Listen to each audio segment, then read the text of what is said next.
भारत के नए संसद भवन के शीर्ष पर भारत के राष्ट्रीय प्रतीक अशोक स्तंभ को लगाया गया है।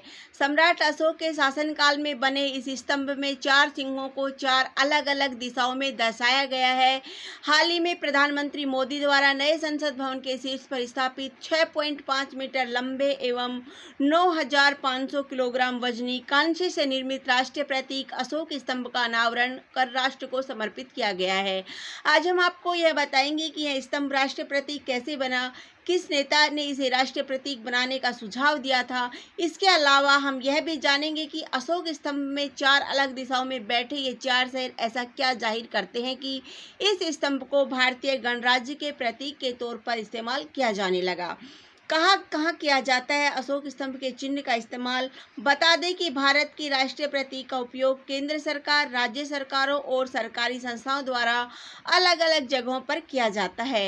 इस स्तंभ को सम्राट अशोक ने 280 ईसा पूर्व में बनवाया था। यह स्तंभ इस समय वाराणसी में स्थित सारनाथ संग्रहालय में रखा हुआ है। इस स्तंभ को राष्ट्रीय प्रतीक के तौर पर 26 जनवरी 1950 को अपनाया गया था। यह प्रतीक भारत सरकार के आधिकारिक लेटर हेड का भी एक हिस्सा है। इसके अलावा भारतीय मुद्रा पर भी इसके चिन्ह को छापा जाता है। भारतीय पासपोर्ट पर भी प्रमुख रूप से अशोक स्तंभ को ही अंकित किया गया है। वहीं आधिकारिक पत्राचार के लिए किसी भी व्यक्ति या अन्य किसी संगठन व संस्थान को इस प्रतीक को उपयोग करने की अनुमति नहीं है।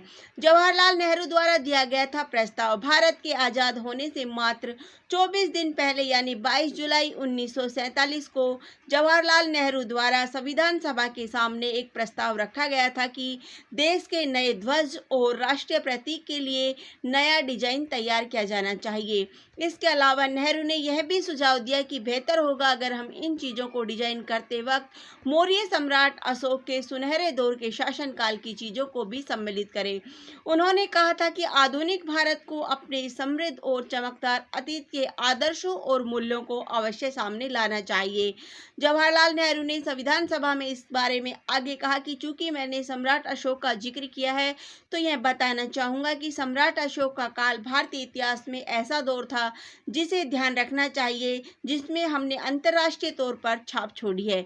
ये केवल एक राष्ट्रीय दौर नहीं था बल्कि ऐसा समय था जबकि हमने भारतीय राजदूतों को दूर दूर के देशों में भेजा था और वे साम्राज्य विस्तार के लिए नहीं बल्कि शांति, संस्कृति और सद्भाव के प्रतीक बनकर गए थे।